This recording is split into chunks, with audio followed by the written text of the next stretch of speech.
आखिर राम मंदिर के निर्माण में ऐसा क्या मिला जिसकी इतनी ज्यादा चर्चा हो रही है? जब नासा के वैज्ञानिकों को इन चीजों के बारे में पता चला तो वह भी हैरान रह गए। और सबसे बड़ी बात की, जब आपको इनके बारे में पता चलेगा तो आपके भी रोंगटे खड़े हो जाएंगे। एक बात और की, इस वीडियो को देखने के बाद आप भी अपने आप पर हिंदू और सनातनी होने पर बहुत ज्यादा गर्व करोगे। आखिरकार कई सालों के इंतजार की घड़ी अब खत्म हो चुकी है और राम मंदिर भी बनकर तैयार हो चुका है। अब लोग 22 जनवरी का इंतजार कर रहे हैं, क्योंकि इस दिन की भारत के लोगों को ही नहीं बल्कि दुनिया के लोगों को इंतजार है। लोग राम लल्ला की स्थापित होने वाली मूर्ति को देखकर झूम उठेंगे, क्योंकि इस दिन के बाद राम मंदिर के दरवाजे हमेशा के लिए भक्तों के लिए खोल दिए जाएंगे। इस मूर्ति को बनवाने के लिए देश के 3 सबसे बड़े मूर्तिकारों को बुलवाया गया है, और जो भी भक्त इस ऐतिहासिक पल को अपनी आंखों से निहारेगा वह जीवन मरण के बंधन से मुक्त हो जाएगा। क्योंकि यह तो आपको पता ही होगा कि 22 जनवरी 2024 को राम मंदिर में रामलाल की मूर्ति की प्राण प्रतिष्ठा होगी। लेकिन यह मंदिर तो बनकर भले ही तैयार क्यों ना हो गया हो, लेकिन इसके निर्माण के समय कई ऐसे चमत्कार हुए हैं, उसे देखकर मंदिर के पड़ती समेत कई लोग दंग रह गए हैं। यहां तक इन चीजों को देखकर नासा के वैज्ञानिकों ने तो अपना सर ही पकड़ लिया है, और तो और वह एक ऐसी गहरी सोच में पड़ गए हैं कि मानो उन्होंने कोई भयानक चीज देख ली हो।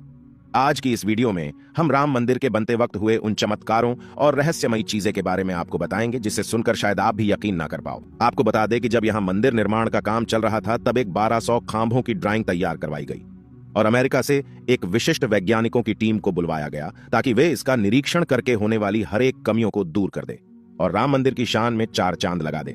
लेकिन जैसे ही राम मंदिर के निर्माण के वक्त वहां की धरती को खुद गया, तब उस धरती से एक ऐसी वस्तु निकली कि उसे BCC देखकर सभी के होश उड़ गए। और उसे चमत्कारी और दिव्या वस्तु ने न सिर्फ उन वैज्ञानिकों के होश उड़ाए बल्कि भारत सरकार को भी हिलाकर रख दिया, जिसके बाद तुरंत एक कमेटी बनाई गई और उसकी जांच के लिए लगा दी।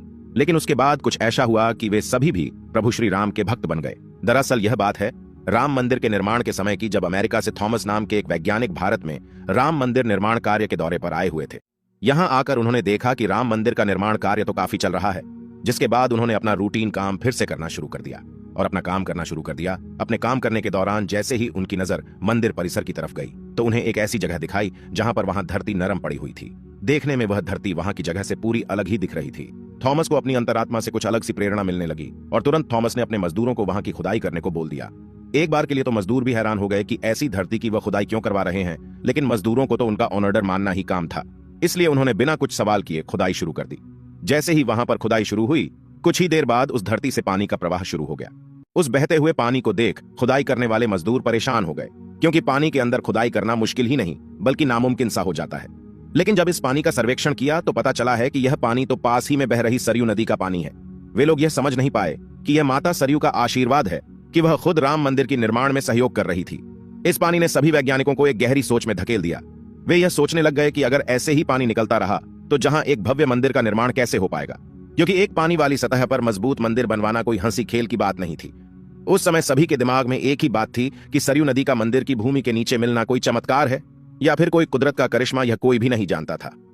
आखिरकार जब कोई भी समाधान नहीं मिला तब सभी मिलकर श्री राम से प्रार्थना करने लगे, क्योंकि जाहिर सी बात थी जब तक वो माता सरयू के पानी की धारा बंद नहीं होगी तब तक आगे का काम शुरू नहीं किया जा सकता था।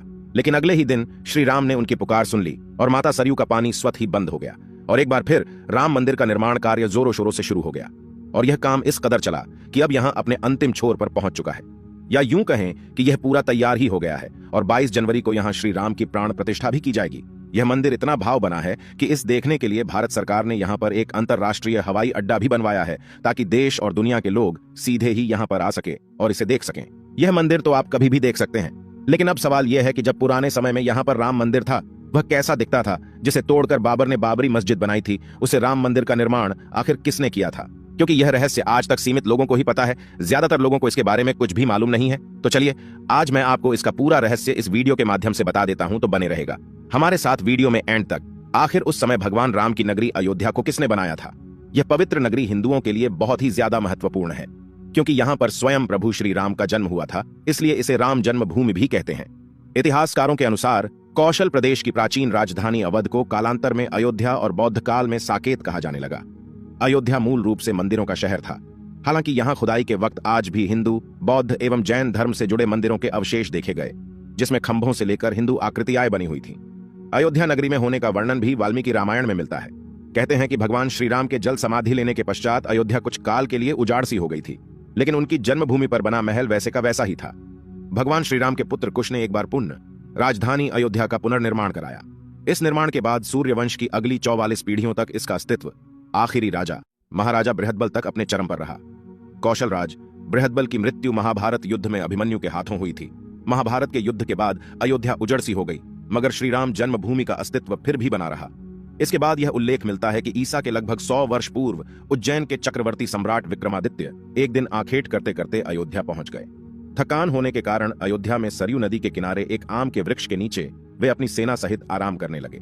उस समय यहाँ घना जंगल हो चला था, कोई बसावट भी यहाँ नहीं थी। महाराज विक्रमादित्य को इस भूमि में कुछ चमत्कार दिखाई देने लगे। तब उन्होंने खोज आरंभ की और पास के योगी व संतों की कृपा से उन्हें झांत हुआ कि यह श्रीराम की अवध भूमि है। उन संतों के निर्देश से सम्राट ने यहाँ एक भव्य मंदिर के साथ ही कूप, सरोवर, महल आदि बनवाए। कहते हैं कि उन्होंने श्रीराम जन्मभूमि पर काले रंग के कसौटी पत्थर वाले 84 स्तंभों पर विशाल मंदिर का निर्माण करवाया था। इस मंदिर की भव्यता देखते ही बनती थी। विक्रमादित्य के बाद के राजाओं ने समय समय पर इस मंदिर की देखरेख की। उन्हीं में से एक शुंग वंश के प्रथम शासक पुष्यमित्र शुंग ने भी मंदिर का जीर्णोद्धार करवाया था। पुष्यमित्र का एक शिलालेख अयोध्या से प्राप्त हुआ था, जिसमें उसे सेनापति कहा गया है तथा उसके द्वारा 2 अश्वमेध यज्ञों के किए जाने का वर्णन है।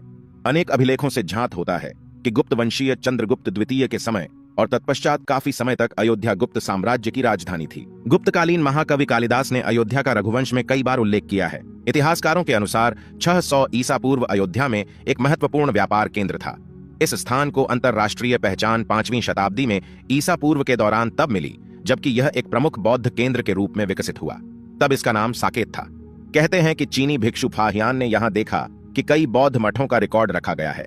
यहाँ पर 7वीं शताब्दी में चीनी यात्री हेनत्सांग आया था। उसके अनुसार यहाँ 20 बौद्ध मंदिर थे तथा 3000 भिक्षु रहते थे और यहाँ हिंदुओं का एक प्रमुख और भव्य मंदिर भी था, जहाँ रोज हजारों की संख्या में लोग दर्शन करने आते थे।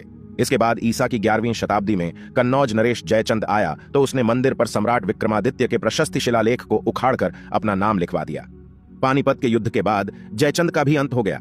इसके बाद भारतवर्ष पर आक्रांताओं का आक्रमण और बढ़ गया। आक्रमणकारियों ने काशी, मथुरा के साथ ही अयोध्या में भी लूटपाट की और पुजारियों की हत्या कर मूर्तियां तोड़ने का क्रम जारी रखा। लेकिन 14वीं सदी तक वे अयोध्या में राम मंदिर को तोड़ने में सफल नहीं हो पाए।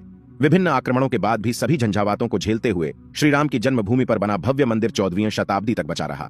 कहते हैं कि सिकंदर लोदी के शासनकाल के दौरान यहाँ मंदिर मौजूद था। 14वीं शताब्दी में हिंदुस्तान पर मुगलों का अधिकार हो गया और उसके बाद ही राम जन्मभूमि एवं अयोध्या को नष्ट करने के लिए कई अभियान चलाए गए। अंततः 1527 से 28 में इस भव्य मंदिर को तोड़ दिया गया और उसकी जगह बाबरी ढांचा खड़ा किया गया। कहते हैं कि मुगल साम्राज्य के संस्थापक बाबर के एक सेनापति ने बिहार अभियान के समय अयोध्या में श्रीराम के जन्म स्थान पर स्थित प्राचीन और भव्य मंदिर को तोड़कर एक मस्जिद बनवाई थी, जो 1992 तक विद्यमान रही। बाबरनामा के अनुसार 1528 में अयोध्या पर डीडी ढाव के दौरान बाबर ने मस्जिद निर्माण का आदेश दिया था। अयोध्या में बनाई गई मस्जिद में खुदे 2 संदेशों से इसका संकेत भी मिलता है। इसमें एक खास तौर से उल्लेखनीय है। इसका सार है, जन्नत तक जिसके न्याय के चर्चे हैं, ऐसे महान शासक बाबर के आदेश पर दयालु मीर बकी ने फरिश्तों की इस जगह को मुकम्मल रूप दिया। हालांकि यह भी कहा जाता है कि अकबर और जहांगीर के शासनकाल में हिंदुओं को यह भूमि एक चबूतरे के रूप से सौंप दी गई थी, लेकिन क्रूर शासक औरंगजेब ने अपने पूर्वज बाबर के सपने को पूरा करते हुए यहाँ भव्य मस्जिद का निर्माण कर उसका नाम बाबरी मस्जिद रख दिया था। लेकिन अंत में बाबरी मस्जिद का भी विध्वंस कर दिया गया और इस जमीन पर कई वर्षों तक कैसे चलता रहा और अंत में यह जमीन हिंदुओं को सौंप दी गई, जिस पर आज श्री रामलाल का भव्य मंदिर बनकर तैयार हो चुका है।